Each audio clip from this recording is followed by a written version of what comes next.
Amici, bentornati di nuovo sul canale. In questo video facciamo questo tagliere. Praticamente è un pezzo avanzato da un tavolo che ho realizzato in precedenza, vi lascio il link in descrizione. Mi è avanzato questo, praticamente il tavolo era più lungo, quel pezzo qua io l'ho tenuto così perché in eventualità andavo a fare questo video. Il legno è ulivo, un legno essiccato. Io qua ho cercato di disegnare il taglio. Adesso ve lo farò vedere anche a voi. Qui ho un nodo che andrò a pulirlo, andrò a togliere la parte nera, poi faremo una levigata, daremo una bella levigata, partiremo con una P60, P80, P120 e 240, in questo modo sarà pronto e vediamo insieme questa lavorazione e i fasi di questo lavoro.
Bene amici, avete visto? Ho carteggiato, l'ho tagliato, gli ho fatto i bordi, sono arrivato a 2,40 come carta grana, abbiamo pulito anche questo nodo. Ora preparerò un po' di impregnante epossidico, parte A e parte B. Questo è un rapporto di 50-50, praticamente farò 20 grammi perché per fare questo non mi serve molto, farò 20 e 20, con 40 grammi vado a spalmare tutto questo in modo che il legno assorbe l'impregnante e non mi fa rilasciare le bolle d'aria.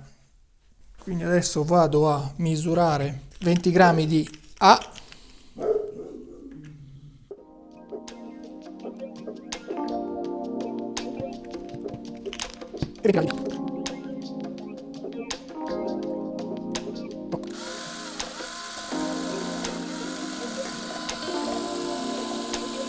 Adesso con il pennello vado a impregnare bene. Serviva veramente poco, però è meglio farne qualcosa in più.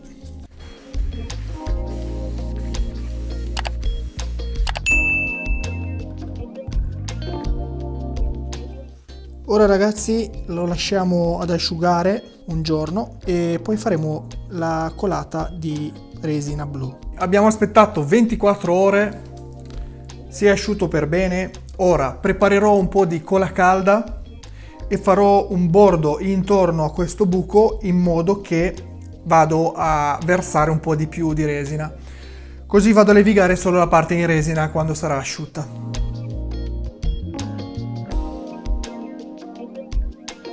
Questa roba qua si può fare anche col silicone. Io utilizzo la cola calda perché avevo questo stamattina.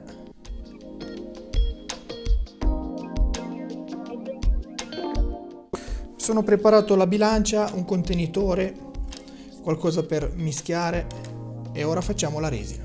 Come resina sto utilizzando quella della Resin Pro. Ragazzi, vi ricordo che anche se si tratta di pochissima resina bisogna utilizzare almeno i guanti. Quando si supera una certa quantità, tipo se devi mischiare 1,5 litri, ti consiglio di aprire le finestre oppure mettere una maschera con i filtri di carbone. Procediamo. Sto utilizzando i coloranti della Resin Pro Color Fun. In questo caso farò il True Green, che sarebbe il verde. Ne aggiungo qualche goccina in modo che lo vedo che diventa verde. Vediamo di riempire con quella roba qua, è pochissimo. Allora, prima mischiamo per bene. Non smetterò mai di consigliarvi una volta che dobbiamo mischiare, di cercare di pulire le pareti in questo modo e oltre a quello di grattare anche il fondo, perché la resina si deposita sulle pareti e non viene mischiata e poi dopo ci troviamo che abbiamo una resina che non ha catalizzato, quindi magari morbida.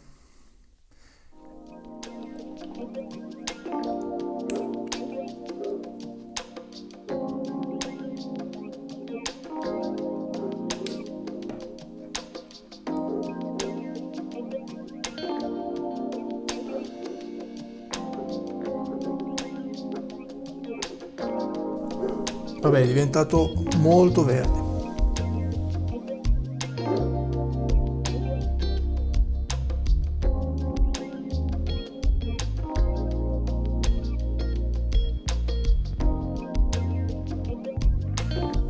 Per le bolle ragazzi o con una bomboletta a fiamma oppure con una pistola termica spaccheremo le bolle che si vedono in superficie.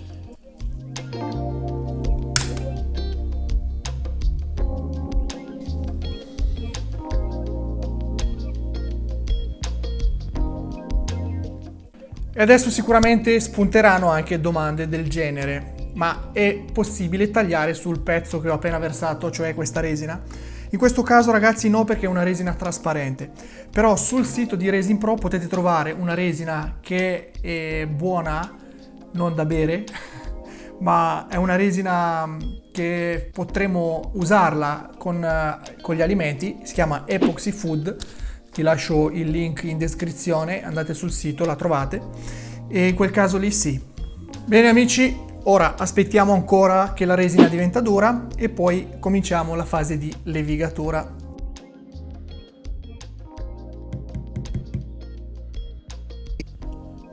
Adesso comincia la fase di levigatura. Le carte sono un po' malmesse, ma sono quelle che mi sono rimaste dai lavori precedenti. Vanno bene ancora e le utilizzerò così come sono.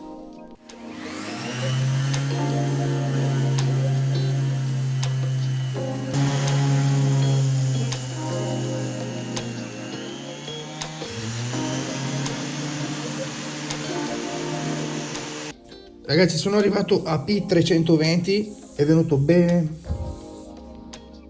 Vi ricordo un'altra volta che non lo utilizzo per tagliare sugli alimenti, lo utilizzo solamente, lo appendo in cucina, tanto per bellezza.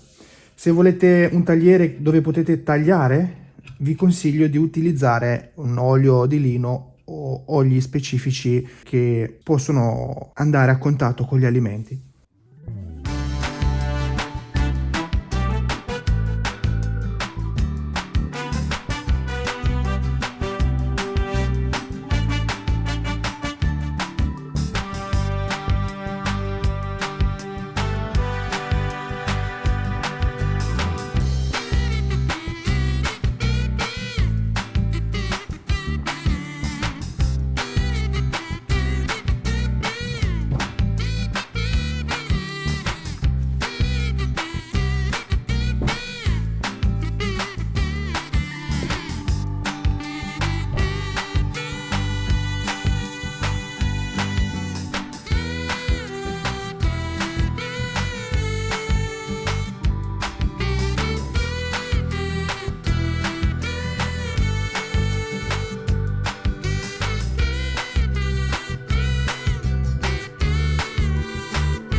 Bene ragazzi, se vi è piaciuto il video vi ricordo solamente di lasciare un like, iscriviti se non l'hai ancora fatto e noi ci vediamo con un altro video tutorial.